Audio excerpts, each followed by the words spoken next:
कहते हैं दिल्ली दिल बरों की है, दिल जलों की है। कहते तो ये भी हैं कि दिल्ली दिल फरेबों की भी है।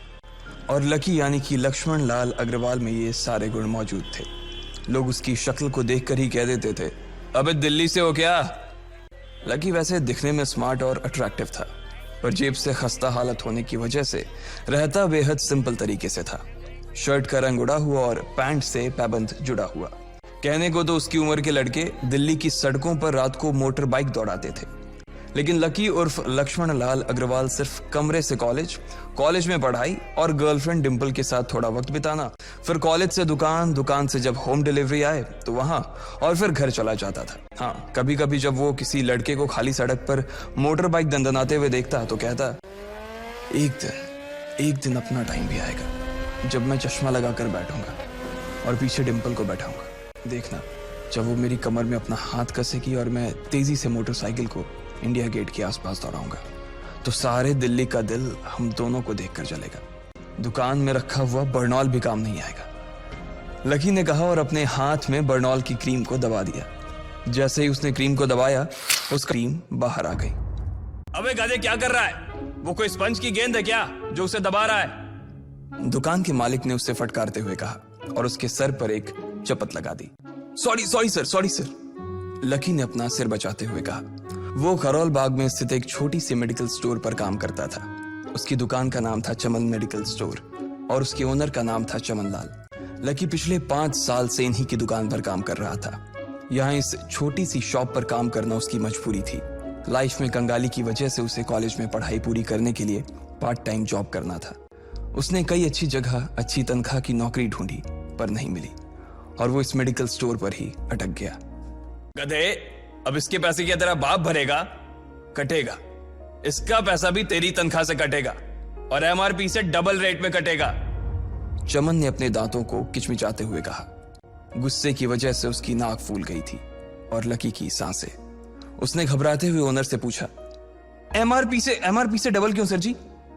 ताकि अगली बार से ऐसी कोई हरकत करने से पहले तू डबल बार सोचे, चमन ने कहा और उसके हाथ से ट्यूब छीन ली।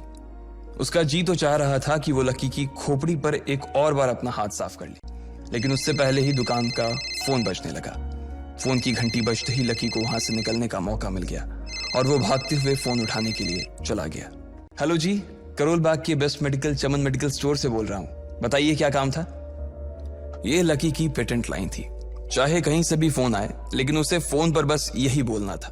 जैसे ही इधर लकी ने अपनी बात कही, उधर से जवाब आया, मैं ब्लूमिंग नाइट होटल के कमरा नंबर 303 से बात कर रहा हूँ। एक छोटा सा ऑर्डर है, नोट करो और जल्दी से होटल पर डिलीवर करवा दो। वो एक लड़के की आवाज थी। उसकी आवाज में काफी भारीपन और एक अजीब सी जल्दबाजी थी। जैसे ही लकी ने वो आवाज सुनी, पता नहीं क्यों उसे वो आवाज जानी पहचानी सी लगी। जी सर, बताइए आपका क्या ऑर्डर है? हाँ तो लिखो, हार्ट प्ले के 2 पैकेट और 1 पैकेट टिश्यू। लकी, जो कि अपना पेन लेकर खड़ा था, हार्ट प्ले का नाम सुनते ही झिझक गया। असल में हार्ट प्ले नाम का एक कंडोम आता था और इसलिए उसका नाम सुनते ही लकी शर्मा गया था। इतने साल से भी मेडिकल की स्टोर पर काम करने के बाद उसे इन चीजों का नाम सुनने में शर्म आती थी। हेलो भाई, लिखा कि नहीं लिखा? उस आदमी ने फिर से लकी से पूछा। जी सर, लिख लिया सर, लिख लिया। लकी ने खिसिया कर हंसते हुए कहा। लिख लिया तो फिर लेकर निकल, उस लड़के ने कहा। उसकी आवाज सुनकर ना जाने ऐसा क्यों लग रहा था कि वो बहुत बड़ा आदमी था। जी सर, मैं सर, लेकिन सर बाहर तो बारिश हो रही है, लकी ने कहा। उसने देखा कि बाहर बहुत तेज बारिश हो रही थी। उनकी दुकान के सामने पानी भर गया था और तेज हवाओं की वजह से चमन मेडिकल स्टोर का बोर्ड भी गिर गया था। लकी को लग रहा था कि वो इतनी तेज बारिश में अभी एकदम से तो नहीं निकल पाएगा, तो उसने उस लड़के को समझाते हुए कहा, सर मैं ऑर्डर तो ले आऊंगा पर थोड़ा टाइम लग जाएगा, बारिश थोड़ी थम जाए। अब इससे पहले कि वो कुछ आगे बोल पाता, फोन पर लड़का बोल पड़ा। तुम्हारे मालिक को पता है कि तुम मल्होत्रा जी के लड़के को मना कर रहे हो? हाँ पता है, बारिश हो रही है, इसलिए सारा सामान अच्छे से थैली में पैक करके लाना और लेट नहीं होना चाहिए, समझे? उस लड़के ने कहा और इससे पहले कि लकी आगे कुछ कह पाता, उसने फोन काट दिया। उधर से लकी के दुकान का ओनर उसे घूर कर देखा जा रहा था। लकी के हाथ में पेन और पेपर देखकर ही वो समझ गया था कि उसके पास कोई ऑर्डर आया था। आज वैसे भी इतनी बरसात होने की वजह से सुबह से इक्का दुक्का ग्राहक ही दुकान पर आए थे। ऐसे में उसकी दुकान का मालिक एक भी ऑर्डर को छोड़ना नहीं चाहता था। वो लकी को देख रहा था और लकी बारिश की ओर देख रहा था। बारिश का बहाना नहीं चलेगा, जाना पड़ेगा, चमन लाल ने कहा। मैं बहाना नहीं कर रहा सर, थोड़ी बारिश धीमी हो जाए तो मैं चला जाऊंगा। अभी आप खुद ही देखिए कितनी तेज बारिश है। वो पता नहीं कोई मिस्टर मल्होत्रा का कोई बेटा कुछ ज्यादा ही जल्दी में था। मैं साइकिल से तो पहुंच नहीं पाऊंगा इतनी जल्दी। लकी ने उनकी ओर देखते हुए कहा। क्या कहा? मिस्टर मल्होत्रा जी का बेटा? तू मेरी दुकान बंद करवाएगा क्या? अभी क्या भी निकल उनका ऑर्डर लेके, वो हमारे बहुत पुराने कस्टमर है, चमन ने कहा। पर लकी ने कहा ही था कि चमन बोला। पर कुछ नहीं, तू मेरी मोटरसाइकिल ले जा, उसने गुस्से में कहा। अरे सर जी, 200 के ऑर्डर में मुश्किल से 40 रुपए बचेंगे, इससे 3 गुने का तो पेट्रोल ही लग जाएगा, और अगर गाड़ी रास्ते में बंद हो गई तो अलग से खर्चा, लकी ने समझाते हुए कहा। वो जानता था कि उसका मालिक इन सब बातों पर ध्यान नहीं देने वाला। चमन लाल बोला। कोई बात नहीं, तू जा, चाहे जो हो जाए ग्राहक नाराज नहीं होना चाहिए, और वैसे भी वो मल्होत्रा जी का बेटा है। चमन लाल ने मोटरसाइकिल की चाबी लकी की ओर उछालते हुए कहा। लकी ने चाबी ली। उसे देखकर उसके अंदर मिक्स फीलिंग आ गई। एक तो वो बहुत खुश हुआ कि बड़े दिनों बाद बाइक चलाने को मिलेगी, पर वहीं दूसरी तरफ दुखी इसलिए हुआ कि बाइक मिली भी तो ऐसी तेज बारिश में, अगर खराब हो गई तो इसकी चपत भी उसके सिर पर ही पड़ेगी। वो मुंह लटकाकर रेनकोट और हेलमेट पहनते हुए वहां से निकल गया। बाहर आकर बाइक को देखा तो लकी ने मन में सोचा, चलो ठीक है, जो होगा देखा जाएगा, कम से कम बाइक तो चलाने को मिल रही है। दरअसल लकी इतने साल काम करने के बाद भी अपने लिए एक मोटरसाइकिल नहीं ले पाया था। लकी की तनख्वाह ही इतनी भर थी कि सिर्फ उसके कमरे का किराया, उसकी साइकिल में डालने वाली हवा का खर्च, बिजली पानी का बिल और डिम्पल के साथ महीने में 1-2 बार बाहर खाने का खर्चा ही निकल पाता था। उसे डिम्पल की कही बात अक्सर याद आती थी। लकी, अगर अगले 2 महीने में तूने बाइक नहीं खरीदी ना तो मैं तेरे से ब्रेकअप कर लूंगी, देखना। असल में डिम्पल को लकी के साथ बाइक पर घूमने की बड़ी तमन्ना थी। लकी की इस उजाड़ जिंदगी में एक वही तो थी जिसके लिए जिंदा रहने को उसका जी चाहता था। जब भी वो उससे बाइक की बात करती तो लकी डिम्पल की इस बात को हंसकर टाल देता था। वो अपने मन में इस बात को अच्छे से जानता था कि डिम्पल उससे बहुत प्यार करती थी और वो उससे कभी छोड़कर नहीं जा सकती थी। वो दोनों एक दूसरे में ऐसे घुले मिले थे जैसे बादल बरसात में घुल जाती है। लकी को डिम्पल बहुत पसंद थी और वो उसके लिए दुनिया जहां की खुशियां खरीद कर ला देना चाहता था। वो चाहता था कि एक दिन वो डिम्पल को प्लेन में बैठाए, लेकिन उसके ये सब ख्वाब इस कम तनख्वाह की नौकरी की वजह से कभी पूरे नहीं होने वाले थे। पर आज उसके पास एक मौका था। वो डिम्पल को अपने साथ इस बारिश में राजपथ घुमाना चाहता था। वो उसे दिल्ली दिखाना चाहता था। चमन लाल को देने के लिए उसने पहले से ही बहाना सोच रखा था। बस जल्दी से वो ये डिलीवरी देकर सीधे डिम्पल के पास ही जाने वाला था। उसने होटल ब्लूमिंग नाइट के बाहर मोटर बाइक पार्क की और सीधे होटल के अंदर चला गया। लकी ने रिसेप्शन पर पहुंचकर नमस्ते करते हुए रिसेप्शनिस्ट को बोला, जी मैं चमन मेडिकल स्टोर से आया हूं, रूम नंबर 303 का ऑर्डर था सर। रिसेप्शन पर खड़ा आदमी उसके हाथ में काली थैली को देखकर समझ गया था कि उसमें क्या था और वो मंद ही मंद मुस्कुराते हुए बोला, 3rd फ्लोर पर है, लिफ्ट से चले जाओ, रेनकोट यहीं उतार देना।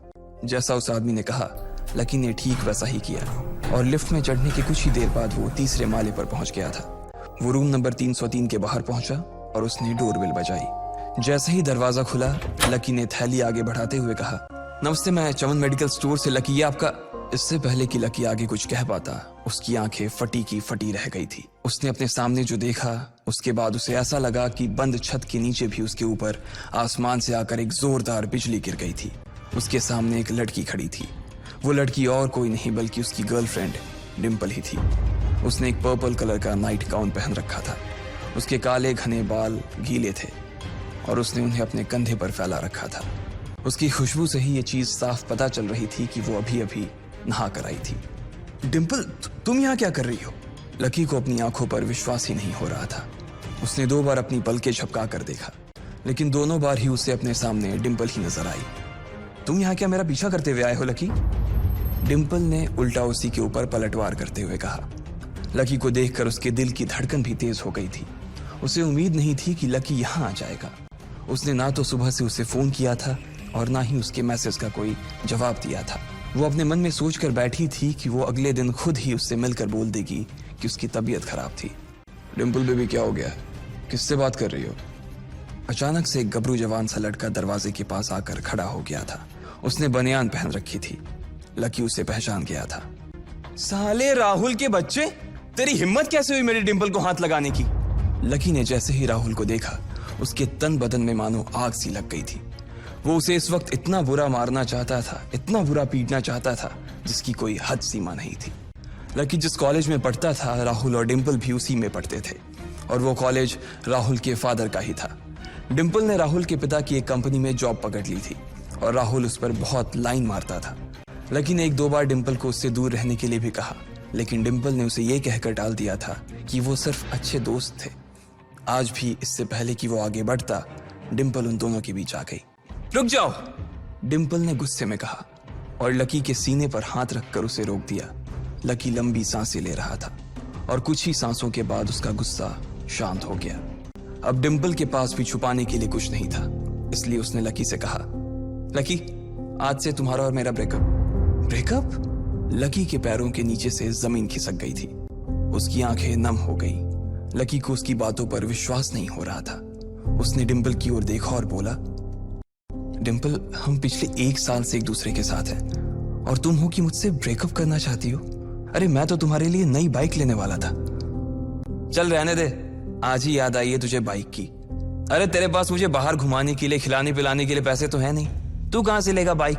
और अगर ले भी लेगा तो उसमें पेट्रोल कहां से डलवाएगा? तेरी 8,000 रुपए महीने की नौकरी, उसमें होगा ये सब? लोग हंसते हैं मेरे ऊपर जब मैं सरोजनी में तेरे साथ घूमती हूँ। मैं ऐसी लाइफ नहीं जीना चाहती लकी।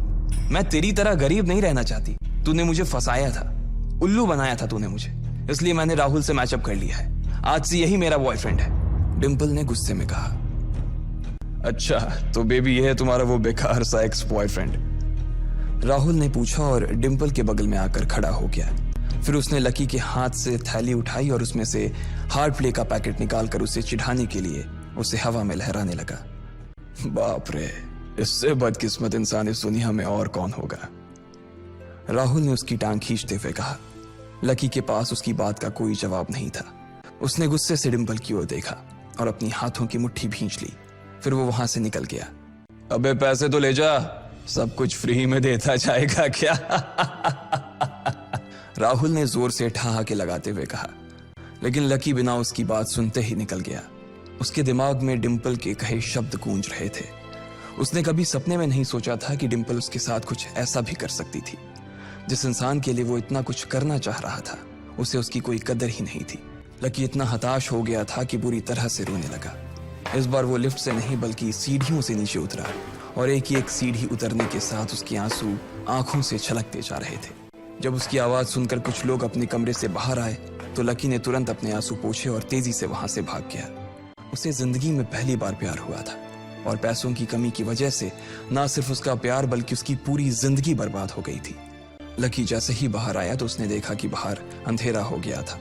आसमान में तेज बिजली कड़की और बारिश जो थमी थी एकाएक फिर से झमाझम बरसने लगी। ये देख लकी के थमे हुए आंसू एक बार फिर से छलक गए। उसका दिल बुरी तरह से टूट चुका था, लेकिन उसे इस बात की खुशी भी हो रही थी। आखिर आज उसे डिंपल का असली चेहरा नजर आ गया था। वो तो उसके साथ घर बसाने की सोच रहा था, लेकिन अच्छा हुआ कि उसने पहले ही उसका घर बर्बाद होने से बचा लिया। लकी को दुख तो बहुत हो रहा था, पर उसे यह भी लग रहा था कि उसे आगे चलकर यही दुख उसे खुशी देने वाला था। लेकिन एक चीज थी जो लकी को परेशान कर रही थी, वो थी उसकी माली हालत। उसकी जेब इतनी तंग थी कि उसे फटी हुई जेब की पैंट पहनकर घूमना पड़ता था। कभी कभी तो लकी सिर्फ रोटी खाकर दिन काट लेता था। वो कब से कोशिश कर रहा था कि कोई अच्छा काम पकड़ सके, लेकिन उसे कोई काम देने को राजी नहीं था। उसने टूटे हुए दिल को दिलासा देते हुए मन में सोचा कि डिंपल पर खर्च होने वाले पैसे बच जाने से शायद उसके हालत सुधर जाएंगे, पर फिर भी वो रातों रात रईस नहीं हो जाने वाला था। उसने ऊपर आसमान की ओर देखा और जोर से चिल्लाया, अगर इतना ही अनलकी बनाना था तो फिर नाम लकी क्यों रखा भगवान? वो जितनी जोर से चिल्ला सकता था उतनी जोर से चिल्लाया। उसकी आवाज से आसपास खड़े लोग एक बार तो डर गए थे। लकी ऊपर ही देख रहा था और उसके आंसू बारिश के पानी के साथ मिल गए थे। जैसे ही वो फूट कर रोने को था, तभी उसके फोन पर एक मैसेज आया। जैसे ही लकी ने अपना फोन निकालकर उस मैसेज को पढ़ना शुरू किया, उसकी तो आंखें ही चमक गई। अचानक उसके आंसू हंसी में बदल गए और वो जोर जोर से वहीं सड़क पर नाचने लगा। उस मैसेज में लिखा था, परिवार की रिसर्च और परिवार के निर्णय के हिसाब से अग्रवाल परिवार का वारिस लक्ष्मण लाल अग्रवाल उर्फ लकी ने गरीबी अभ्यास की परीक्षा को पास कर लिया है और आज से ही वो उस जमीन और उस जायदाद का मालिक हो जाएगा जो परिवार ने उसके नाम कर रखी थी। ये एक ऐसा मैसेज था। आखिर कौन था लकी? क्या थी उसकी असलियत और वो कैसे रातों रात ही अनलकी से लकी हो गया था।